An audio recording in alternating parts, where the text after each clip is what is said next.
How's it going, everyone? Bass here. Today, I wanted to talk about Quay Walker, and I've been hyped about this guy pretty much all offseason. I've made a couple videos on him. I've really liked what I saw from him at Georgia. Pick 22 in the first round of this last draft. Excited about his versatility and the speed he would bring to this defense. And that was no different this past Sunday against the Minnesota Vikings in that Week 1 matchup. Although the defense got overshadowed by allowing Justin Jefferson to run wild on it, Quay Walker looked great in the snaps he was out there. He led the team in solo tackles with 7 tackles, and that's with only 61% of the snaps, which was 38 snaps, compared to the full amount of snaps, which was 62 snaps, and that's because of his shoulder injury. But he was a full participant in practice yesterday, so signs are looking good that shoulder injury was very minor, and he won't even miss a single game and will be ready to go against the Chicago Bears. But in this video, I want to break down some all-22 footage of Quay Walker and his 7 solo tackles against the Minnesota Vikings and show you guys why Quay Walker is the real deal. And shout out to Tyler Brook on Twitter.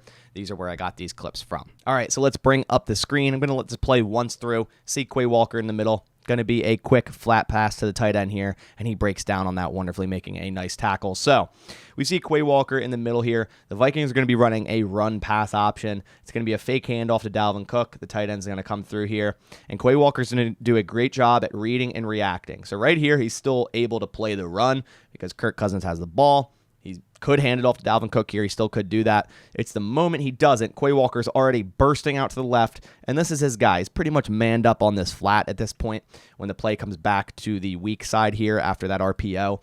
And he's, 4 or 5 yards away from this tight end, yet the burst and breakdown allows him to get to this. And Kirk did throw it a little bit late and a little bit inside. He could have let him outside and hit it early, and it might have been more yards. But Quay Walker, great tackle here. I mean, he's 1v1 with this guy. If he misses this tackle or gets this late, this guy has a potential to score.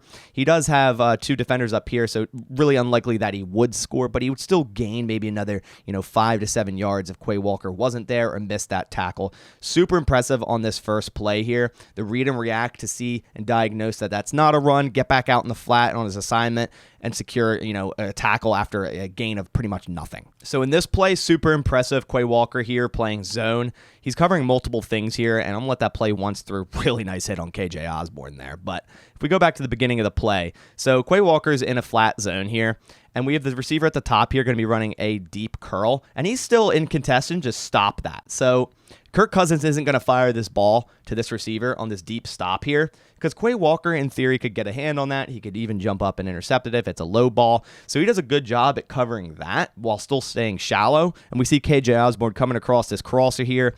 Devondre Campbell's in a middle zone, but he's going to start following Osborne. But he doesn't need to because Quay Walker shoots right up on this the moment Kirk Cousins even looks at him.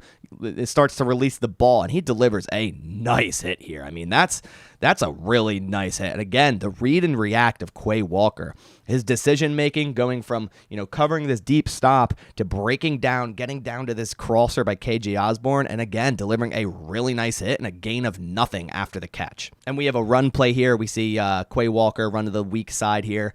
Does a good job getting in the lane to stop Alexander Mattison there.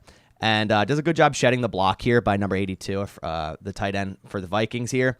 And then still getting in the hole of Alexander Mattison. Mattison puts a little spin move on him, but Quay does a good job of, wrapping up, holding on to him for a minimal gain there. Good job staying home, fighting through this block and basically, clogging up that run lane. Doesn't really give Alexander Mattison anywhere to go. And here's another great example of Quay clogging up that run lane. I mean, he basically read and react. He's seeing where that lane's opening up right in the middle here, and he's standing right in the middle, 1v1 versus Dalvin Cook. And Dalvin Cook is a great running back, but Quay Walker is making this difficult for him because as of right here, Dalvin Cook has a clear running lane. That's where he's going, but at the other end is Quay Walker. And he delivers a nice hit there. Now, Kingsley Enagbare jumps on his back. We have, Devondre Campbell on his legs. And Dalvin Cook does a good job of driving this a little bit farther. But overall, a really nice stop here on the goal line. You expect the Vikings to run here. And Quay Walker did a wonderful job from this left side, sliding over, getting right in that running hole there between the guards, and making a stop on Dalvin Cook. And here is a power run to the right out of shotgun. Again, Quay's already sliding before the ball snapped because he sees this coming. And he gets the tackle, and the Vikings push this pile for a while. So good job on them, gaining the extra yards. But the main thing here, he sees this motion, and he knows, okay, this is either going to be, an RPO, a play action, it could even be a jet sweep, but generally this is going to be a power right, and that's exactly what it is. And Quay Walker, before Kirk Cousins even handing off the ball, he's becoming pretty much, even with Dalvin Cook. Therefore, he can slide over, get in that hole and stop this run, and that's exactly what he does. He sheds the block from 67 here, gets on to 72, I believe it's Darisaw, gets through him and still makes the tackle on Dalvin Cook. Again, they pushed it a little bit, but he got through he diagnosed that, slid over, got through two blockers, and then still made the tackle. Super impressive here as well. Here's another coverage tackle by Quay Walker. I believe the corners are in man coverage. Probably one of the few times they ran it this game. But basically, it's going to be a quick slant here to, I think it's KJ Osborne.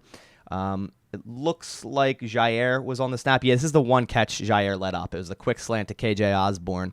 But Quay Walker is right there to stop it. I mean, the thing I've seen with this game is anytime Quay Walker was in coverage, now he did let up a few catches to Thielen, Osborne, the one here, and also Jefferson. But the thing is here, when the players catch the ball, he's right there, and they get no yards after the catch. So good job reacting to this slant, sliding out here, basically blocking that hole, allowing, a very tight window for Kirk Cousins to throw this slant into. And if Quay Walker's not there, KJ Osborne might score here. I don't know if Darnell Savage comes up and makes that tackle. Jair's a little bit behind him, but Quay Walker is right there in that lane and makes that stop for a minimal gain. And last but not least, we have a screen play here, and this is very impressive. Quay Walker did a good job of shedding blocks and getting to the action on Sunday. As we see here, he's right in line with Kirk Cousins. He's playing a middle zone. He's covering up 86 here on this tight end. The moment he sees screen there, he's breaking down. He's starting to, fly over to that left side. 86 is the blocker for him. He gets by 86, which he did multiple times that game. And, here we have Jerron Reed. We have Devondre Campbell, I believe, over there. They both have a blocker on them. It's up to Quay Walker to make the tackle here. Jair kind of steps in and makes a business decision to not slam into all these guys, which I understand. But Quay Walker does not make that decision. He slams into Dalvin Cook here and makes a wonderful tackle on what could have been a bigger gain here. It was a nice setup screen by the Vikings, but Quay Walker, read and react, flew to this ball, shed a block, and made the tackle on Dalvin Cook. So those are the 7 tackles he made in that game. And again, only 61% of snaps. So I'm really excited to see a full game from him on Sunday against the Bears. A Bears offense that's definitely weaker than the Minnesota Vikings. So I'm really excited to see him fly around. But that's exactly what he did in this Vikings game. I mean, his read and react. I know a lot of people going into the draft, after the draft, were worrying about, his read and react and his ability to diagnose a play. I've never had that worry. I thought he was always good at that. He has the extreme athleticism and speed to get to a receiver, get to a slant, cover a receiver. Now, obviously, if you match him up against Justin Jefferson, you can't get too mad at him for letting up a reception there. But he did really, really good against the Minnesota Vikings. His read and react, diagnosing the play, breaking down on that play, and then making a sure tackle. Every time I've seen him make a tackle in that game, it was a sure tackle. It wasn't a weak arm tackle. It wasn't a missed wrap-up. He made the tackle. He was the leading tackler for the Packers with those 7 solo tackles for a reason. And like I said, with only 61% of snaps, super impressive. Was so impressed with Quay Walker week 1, and I'm so excited for the future of him at linebacker next to Devondre Campbell. But I want to hear your thoughts in the comments down below, what you thought of Quay Walker in week 1. And of course, if you are new here and this does interest you, everything Packers every single day, from updates, news, analysis, and breakdowns such as this. If that does interest you, please go down, click that subscribe button, as well as turn on post notifications to not miss any of these videos. But that about does it for this one. Thanks for watching. Catch you on the next one. As always, go Pack Go.